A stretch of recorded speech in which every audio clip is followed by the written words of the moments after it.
मोहन नाम का एक बुजुर्ग व्यक्ति अपनी इकलौती बेटी राधा के साथ रहता था।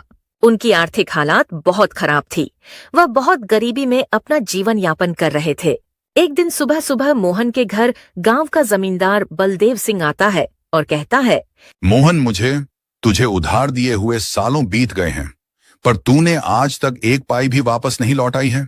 आज मुझे मेरे पैसे चाहिए, नहीं तो मैं तुम सबको धक्के मारकर इस घर से बाहर निकाल दूंगा। सेठ जी, हमें बस 2 दिन की मोहलत और दे दीजिए। कल परसों तक मेरा बेटा शहर से लौटने वाला है। जैसे ही वह वापस आएगा, मैं सबसे पहले उसे आपके पास भेजूंगा और वो आपके सारे पैसे चुका देगा। आपने इतने सालों तक सब्र रखा है, तो क्या अब आप सिर्फ 2-3 दिन और नहीं रुक सकते? मैं आपसे हाथ जोड़कर विनती करता हूं, मेरी मजबूरी को समझिए। अच्छा, ठीक है, मैं तुझे 3 दिन की और मोहलत देता हूं। अगर 3 दिनों में मुझे मेरे पैसे नहीं मिले तो मैं तुम्हारा सारा सामान बाहर फेंक कर तुम्हें भी इस गांव से बाहर निकलवा दूंगा। मोहन से ऐसा बोलकर जमींदार वहां से चला जाता है। तब राधा अपने पिताजी से कहती है, पिताजी, भैया 2-3 दिनों में आ जाएंगे ना? अगर इस बार भैया नहीं आए तो जमींदार तो हमें गांव से निकलवा देगा। इस बार वह हमारी एक भी नहीं सुनेगा। आज देखा नहीं आपने, वह कितना गुस्से में था। वह तो आज ही हमें निकाल देता। तुम फिक्र मत करो बेटी, मेरी बिरजू से बात हुई थी कुछ दिनों पहले। बिरजू ने कहा है वह जरूर आएगा और उसने पैसों का इंतजाम भी कर लिया है। उसने ये भी कहा कि आते ही जमींदार के सारे पैसे लौटा दूंगा। फिर फिक्र करने की कोई बात नहीं। देखते देखते 3 दिन ऐसे ही बीत जाते हैं, लेकिन बिरजू नहीं आता है, जिस कारण दोनों बाप बेटी बिरजू का इंतजार कर रहे थे। फिर एक आदमी मोहन के घर आकर बोलता है, अरे मोहन काका, गजब हो गया। वो जिस कारखाने में आपका बेटा काम करता था, उस कारखाने में बहुत भीषण आग लग गई है और उस कारखाने में काम करने वाले जितने भी लोग थे, सारे के सारे बहुत बुरी तरह से जल गए हैं। और खबर मिली है कि उसमें से कोई नहीं बचा और इस कारखाने में तुम्हारा बेटा भी काम करता था। यह सुनकर मोहन के ऊपर दुखों का पहाड़ टूट पड़ता है और वह फूट फूट कर रोने लगता है। हे भगवान, यह क्या कर दिया आपने? अब क्या होगा मेरा और मेरी बेटी का? हम कैसे जिएंगे? मोहन और राधा पर दुखों का पहाड़ टूट पड़ा था। दोनों का रो रो कर बुरा हाल हो चुका था। इसी तरह बिरजू के हादसे की घटना को 2 दिन बीत जाते हैं। तभी मोहन के गांव में एक आदमी शहर से सूटकेस लेकर आता है। जिस वक्त वह आदमी गांव में दाखिल होता है, उसी समय जमींदार भी वहां से गुजर रहा था। जमींदार को देख वो आदमी कहता है, अरे भाई साहब, जरा सुनिए, यहाँ मोहन जी का घर कहाँ है? क्या आप मुझे बता सकते हैं? तुम कौन हो और कहां से आए हो? इस गांव के तो नहीं दिखते। आप तो शायद जानते ही होंगे कि मोहन जी के बेटे की कारखाने में आग लगने की वजह से मृत्यु हो गई थी। उसने इतने सालों तक बहुत मेहनत करके बहुत सारे पैसे जमा कर लिए थे। वह सब लेकर बिरजू घर आने ही वाला था, लेकिन उससे पहले यह दुर्घटना हो गई, जिस वजह से अब कारखाने के मालिक ने उनके परिवार वालों के लिए मुआवजे के पैसे भेजे हैं। मैं उसके वही सब पैसे उसके पिताजी मोहन जी को देने आया हूं। यह सब सुनकर जमींदार के मन में लालच जाग जाता है और वह सोचने लगता है, क्यों ना मैं इसे बोल दूं कि मैं ही मोहन हूं। इसने कौन सा मोहन को देखा है? इससे सारे पैसे मैं ले लूं। वैसे भी मोहन ने मुझसे कर्जा लिया है, वह खुद तो मुझे चुकाने से रहा। मैं इसी से पैसे ले लेता हूं, जिससे मुझे कर्ज का पैसा भी मिल जाएगा और मेरा काम भी बन जाएगा। हाँ, पर इसके लिए मुझे इससे पैसे लेकर इसे यहीं से भगा देना होगा। अरे भाई, तुम एकदम सही आदमी से मिले हो। मैं ही मोहन हूं और जिसकी बात तुम कर रहे हो वह मेरा ही बेटा था। अच्छा हुआ मोहन जी, आप मुझे यहीं पर मिल गए, वरना मुझे पूरे गांव में कहां कहां भटकना पड़ता। यह लीजिए आपकी अमानत, अब मैं चलता हूं। इतना कहकर वह आदमी मोहन के पैसे बलदेव को देकर वहां से चला जाता है और जमींदार वह सूटकेस लेकर अपने घर आ जाता है। और जैसे ही वह सूटकेस खोलकर देखता है, उसमें ढेर सारे पैसे होते हैं। जमींदार यह देखकर बहुत खुश हो जाता है। यहाँ बलदेव पैसे पाकर बहुत खुश था और वहाँ दूसरी तरफ मोहन के घर पर दुख का आलम था। मुझे तो कुछ समझ में नहीं आ रहा बेटी, अब हमारा गुजारा कैसे होगा? हम तो पूरी तरह से बिरजू के भरोसे पर थे, लेकिन पता नहीं ईश्वर यह कैसी परीक्षा ले रहा है। बिरजू ही तो हमारा सहारा था, भगवान ने उसे भी हमसे छीन लिया। भगवान इतने कठोर दिल कैसे हो सकते हैं? कभी कभी लगता है कि भगवान है ही नहीं। अगर होते तो हमारे साथ इतना सब नहीं होता, जबकि हमने कभी किसी का बुरा भी नहीं चाहा। पिताजी आप चिंता मत कीजिए, अब से मैं भी आपका काम में आपका हाथ बटाऊंगी। हम कुछ ना कुछ करके जमींदार का कर्ज लौटा ही देंगे। आप फिक्र मत कीजिए, नहीं तो आपकी तबीयत और भी खराब हो जाएगी। यही सब के चलते राधा दूसरों के घर में काम करने और खाना बनाने का काम करने लगती है। इसी तरह से कुछ दिन बीत जाते हैं। एक दिन राधा पानी लेने जमींदार के कुएं पर जाती है और उसी दिन जमींदार के दोस्त का बेटा राजू जमींदार के घर आता है। तभी उसकी नजर राधा पर पड़ती है। वह राधा को देखकर उसे पसंद करने लगता है। फिर वह राधा को बिना कुछ कहे जमींदार से मिलने अंदर चला जाता है। प्रणाम चाचा जी, क्या आपने मुझे पहचाना? मैं आपके दोस्त गिरिधर लाल का बेटा हूं। मेरा नाम राजू है। अरे बेटा राजू, तुम कितने बड़े हो गए हो।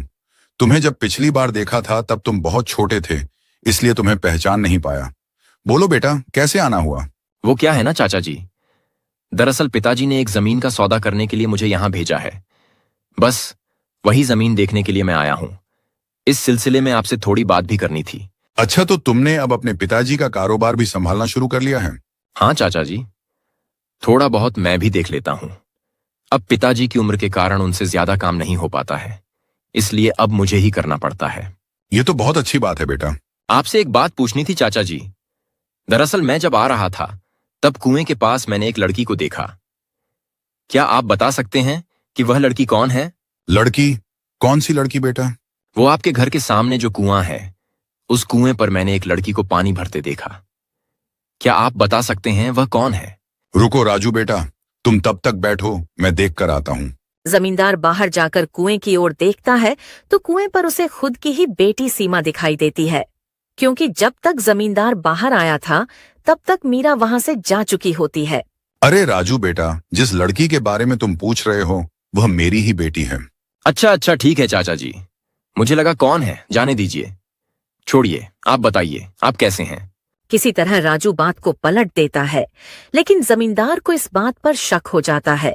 मुझे लगता है राजू बेटा को मेरी बेटी पसंद आ गई है। ये तो बहुत अच्छी बात है। अगर मेरी बेटी सीमा इतने बड़े खानदान में चली जाएगी तो उसका नसीब ही चमक जाएगा। इतने अमीर लोग मुझे और कहीं नहीं मिलने वाले। इतना सोचकर जमींदार मन ही मन बहुत खुश हो जाता है। अच्छा चाचा जी, मैं अब निकलता हूं, मुझे देर हो रही है। नहीं नहीं बेटा, एक दो दिन रुक कर जाओ। जरा गांव की भी शुद्ध हवा में रहो।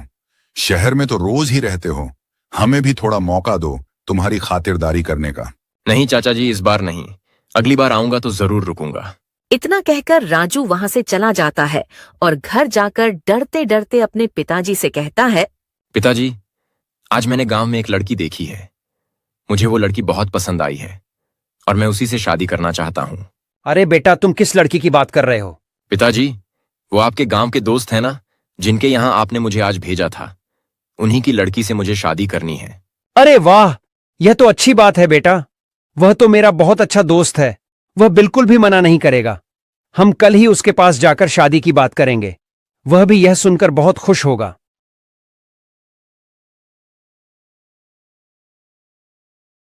अगले दिन राजू के पिता और राजू जमींदार के यहाँ पहुंच जाते हैं। अरे मेरे दोस्त गिरिधर, बहुत दिनों बाद आज मिल रहा है। तू तो बहुत बड़ा आदमी हो गया है यार। याद है हम दोनों ने साथ में ही कारोबार शुरू किया था। आज तू कहां से कहां पहुंच गया।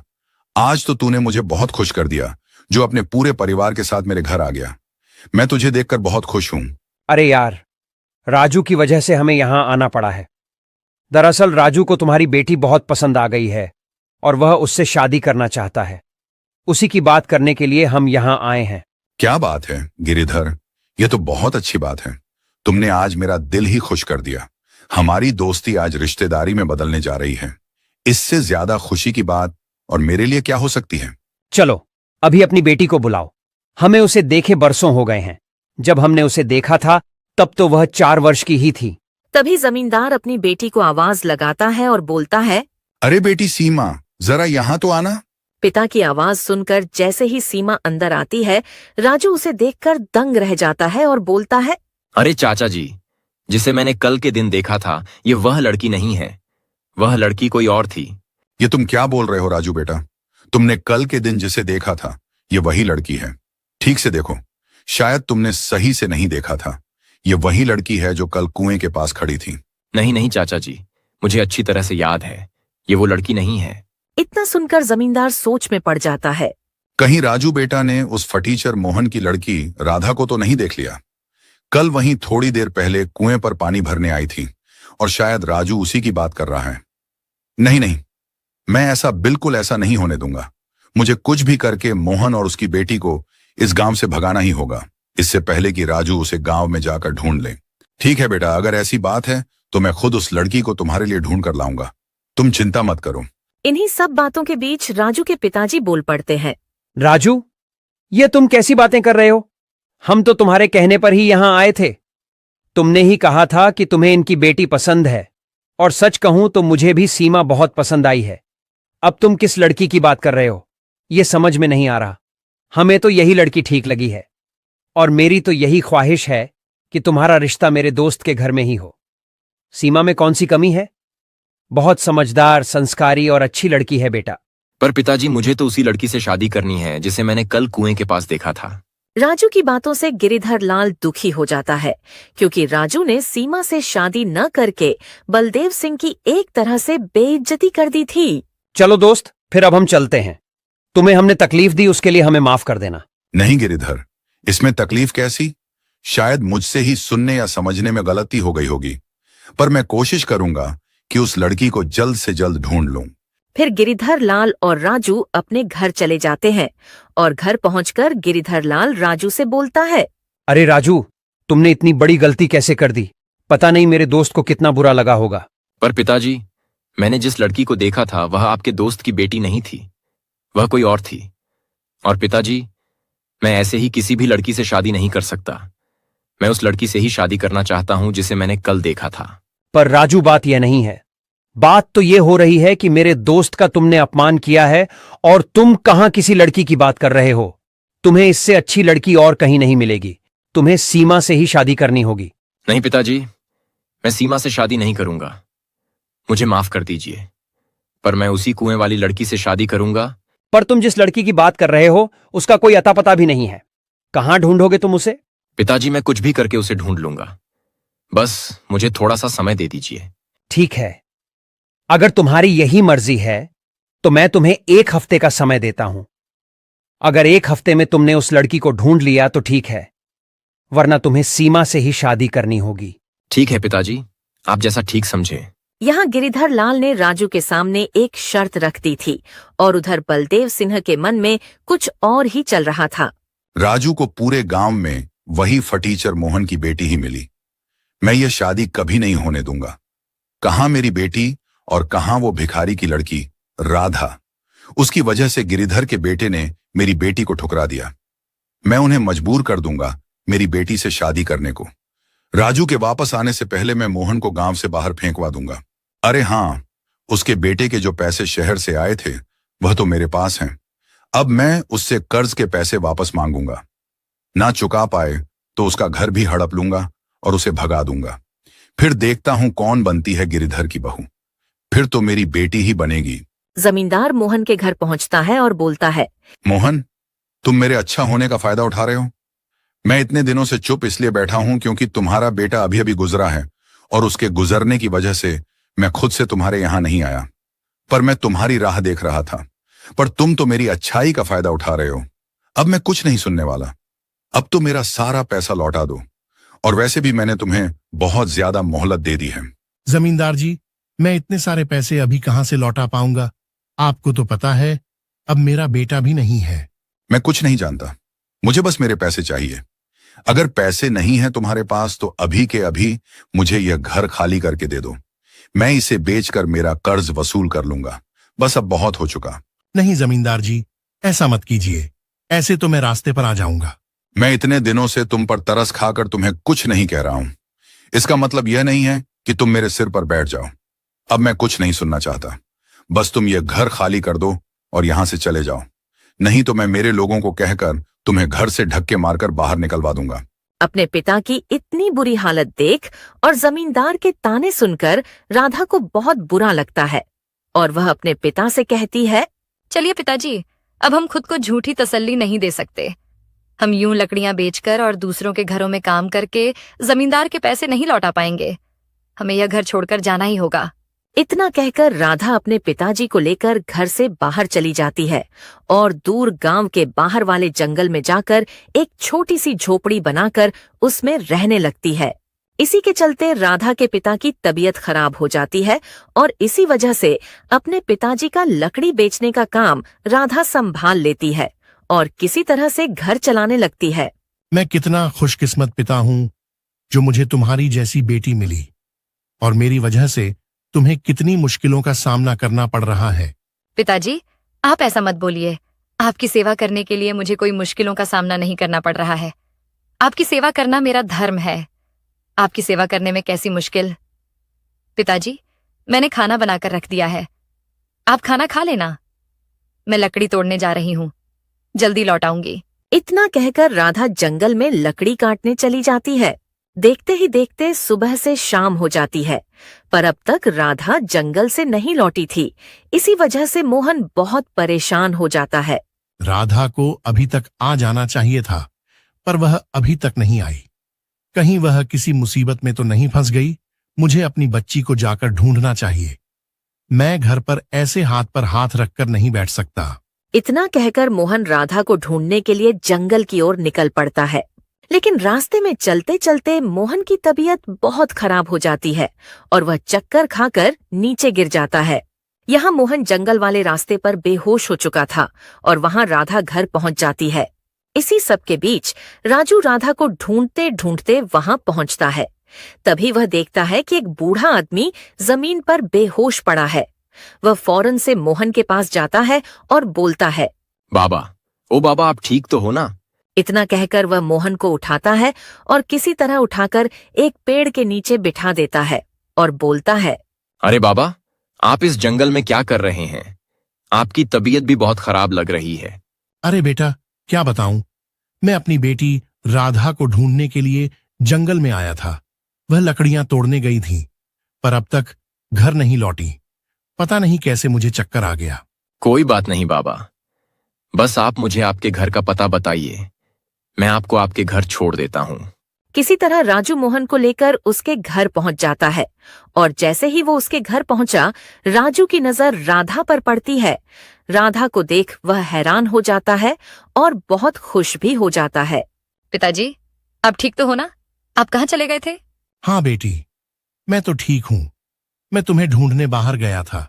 पता नहीं कैसे मुझे चक्कर आ गया थे और मैं बीच राह पर गिर गया था। तभी इन्होंने मेरी मदद की और मुझे घर तक लेकर आए। अगर यह वहां नहीं होते तो पता नहीं मेरा क्या होता। आपका बहुत बहुत शुक्रिया। आपने मेरे पिताजी की मदद की। मैं हमेशा आपकी शुक्रगुजार रहूंगी। बाबा, आप गांव के बाहर ऐसे जंगल में इस छोटी सी झोपड़ी में क्यों रह रहे हैं?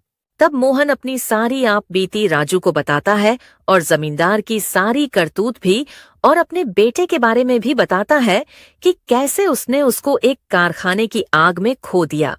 यह सुनकर राजू बोलता है, बाबा, मुझे माफ कर दीजिए, क्योंकि वह कारखाना हमारा ही था। मैं ही उस कारखाने का मालिक हूं। दरअसल तकनीकी खराबी की वजह से वहां आग लगी थी। उसमें काफी लोग मारे भी गए थे, लेकिन मैंने मुआवजे के तौर पर सभी परिवारों को 5 लाख रुपए भिजवाए थे। क्या कहा? पर बेटा, यहां तो कोई भी नहीं आया। हमें कोई पैसा भी नहीं मिला। अगर मिल जाते तो तुम ही सोचो, हम यहां जंगल में ही क्यों होते। यह सुनकर राजू को धक्का सा लग जाता है। राजू फौरन से बोलता है, बाबा, आप बिल्कुल फिक्र मत कीजिए। मुझे कुछ दिन का वक्त दीजिए। मैं इस बात का पता लगाकर आपको आपके पैसे दिलवा कर रहूंगा।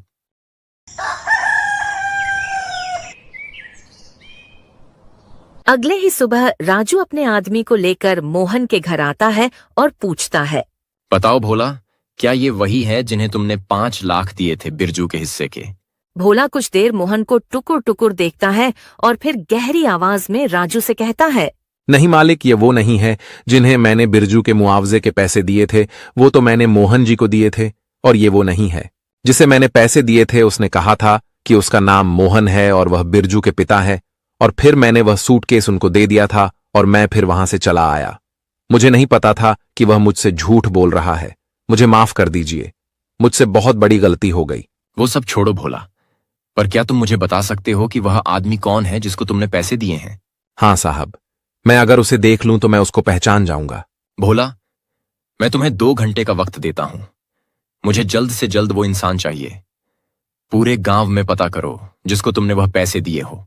थोड़ी देर बाद भोला गांव में उस आदमी की तलाश करके लौट आता है और बोलता है, मालिक, मैंने पता कर लिया। उस आदमी का नाम मोहन नहीं बलदेव सिंह है और वह इस गांव का जमींदार है। उसी ने मुझसे झूठ कहा था कि वह मोहन है। इतना बड़ा धोखा मैं सोच भी नहीं सकता कि जमींदार इतना गिर सकता है। उसने मेरे बेटे के सारे पैसे खुद रख लिए और ऊपर से हमें घर से भी निकाल दिया। बाबा, आप फिक्र मत करिए, मैं सब ठीक कर दूंगा। मुझे बस कुछ समय दीजिए। राजू मन ही मन सोचने लगता है। अच्छा, तो यह बात है। अब मुझे पूरी बात समझ में आ गई। अपनी बेटी की शादी मुझसे करवाने के लिए उन्होंने जानबूझकर राधा और उसके पिताजी को गांव से बाहर निकाल दिया ताकि मैं उसे कभी ढूंढ ना सकूं और मेरी शादी उसकी लड़की सीमा से हो जाए। अच्छा, तो अब मैं देखता हूं इसे कैसे सबक सिखाना है। फिर राजू भोला को लेकर जमींदार के घर जाता है। जैसे ही जमींदार भोला को देखता है, वह हक्का बक्का रह जाता है। तभी भोला बोलता है, हाँ मालिक, यही है जिसने मुझे कहा था कि वह मोहन है। मैंने इसी को पैसे दिए थे। ये सुन जमींदार के पसीने छूट जाते हैं। वह राजू के सामने बहुत शर्मिंदा हो जाता है। चाचा जी, ये सब आपने किया है। मुझे तो यकीन नहीं होता। आपने एक गरीब आदमी के हक का पैसा उससे छीन लिया। आपको पता है बिरजू के पिताजी को कितनी तकलीफ झेलनी पड़ रही है। और इतना ही नहीं, आपने उनसे पैसे लेकर भी उन्हें इस गांव से बाहर निकाल दिया। आपने तो इससे सारे पैसे ले लिए थे। फिर आपने ऐसा क्यों किया? जवाब दीजिए। राजू बेटा, मुझे माफ कर दो, मुझसे गलती हो गई। मैं पैसों के लालच में आ गया था और अपनी बेटी के मोह में अंधा हो गया था, इसलिए मैंने ऐसा किया। जब तुमने लड़की के बारे में बताया तभी मैं पहचान गया था कि वह लड़की कोई और नहीं, राधा ही थी। इसलिए मैंने यह चाल चली और राधा और उसके पिताजी को इस गांव से निकलवा दिया ताकि तुम्हें वह लड़की नहीं मिले और मजबूरन तुम्हें मेरी बेटी से शादी करनी पड़े। मुझे माफ कर दो बेटा, मैं बहक गया था। अभी जब बलदेव सिंह अपनी गलती स्वीकार कर रहा था, तभी गिरधर लाल भी वहां पर आ जाता है। उसे भी यह सारी घटना पता चल जाती है और वह भी जमींदार को बहुत खरी खोटी सुनाते हैं। इसके बाद राजू और उसके पिताजी राधा के घर जाते हैं और सारे पैसे उसके पिताजी को देते हैं और उसके पिताजी से राधा का हाथ भी मांगते हैं।